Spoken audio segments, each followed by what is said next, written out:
ఓటమి ఓడిపోయింది, మరణమే జయించింది.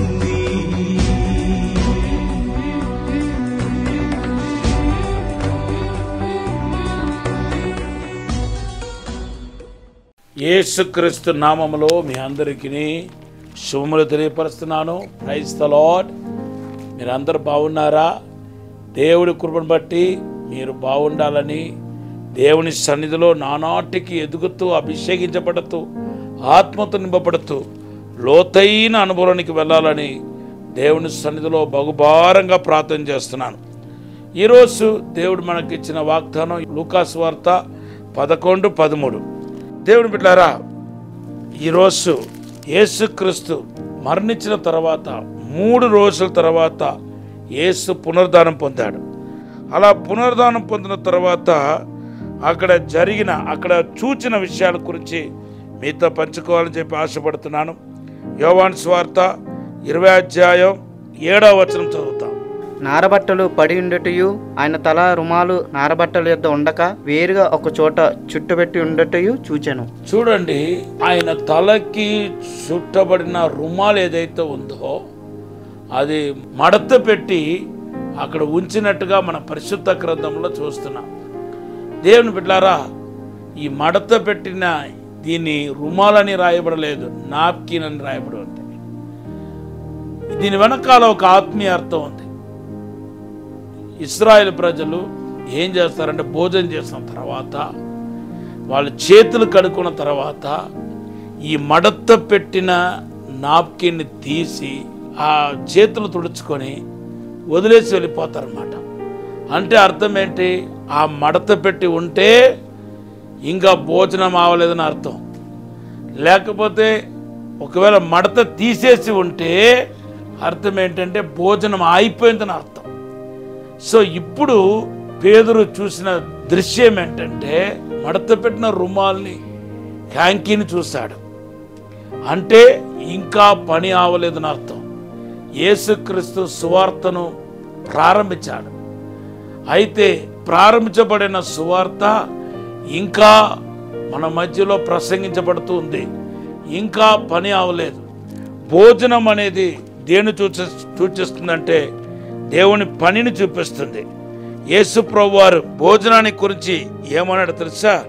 యోహాను సువార్త 4:34 నన్ను పంపిన వాని యొక్క చిత్తము చేసి ఆయన క్రియను ముగించుటయే, ఆయన పనిని ముగించుటయే నా భోజనమై ఉంది అని చెప్పాడు.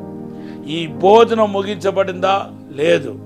యేసు ప్రభు శరీరధారిగా ఉన్న దినాల్లో ఆయన 3.5 సంవత్సరాలు అద్భుతమైన పని చేశాడు. ఇప్పుడు రక్తమట్టి కొన్న సంఘాన్ని శరీరముగా చేసుకొని ఆయన పని కొనసాగిస్తున్నాడు.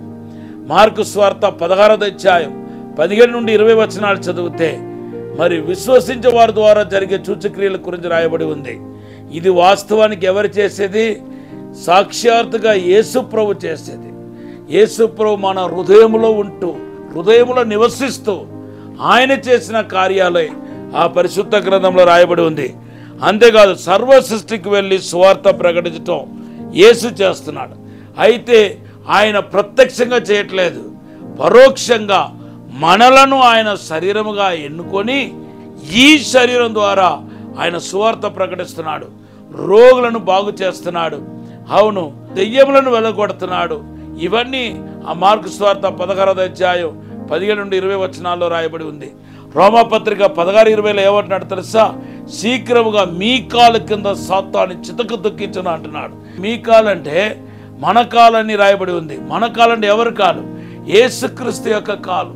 యేసుక్రీస్తు మనల్ని శరీరముగా ఎన్నుకున్నాడు, తన శరీరంగా ఎన్నుకున్నాడు. కాబట్టి అక్కడ సాతాను యొక్క క్రియలను లయపరిచేది, చితక తొక్కించేది ఎవరంటే మనం కాదు, యేసుక్రీస్తు.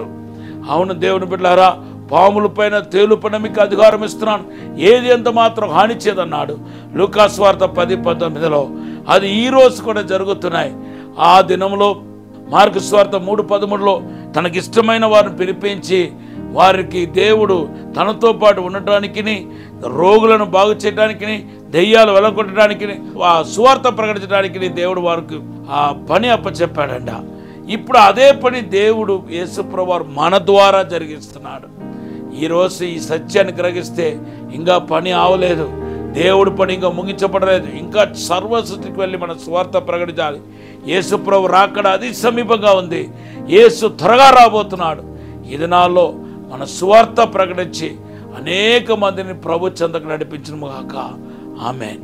పరిశుద్ధము నమ్మకమైన పరలోక తండ్రి, నీకు వందనాలు, స్తోత్రాలు. యేసుక్రీస్తు నామములో నీ పని జరిగించడానికి సహాయం చేయమని, అసాధారణమైన అద్భుతమైన కార్యం జరిగించమని యేసు నామములో అడిగి వేడుకుంటున్నాము తండ్రి. ఆమేన్. God bless you.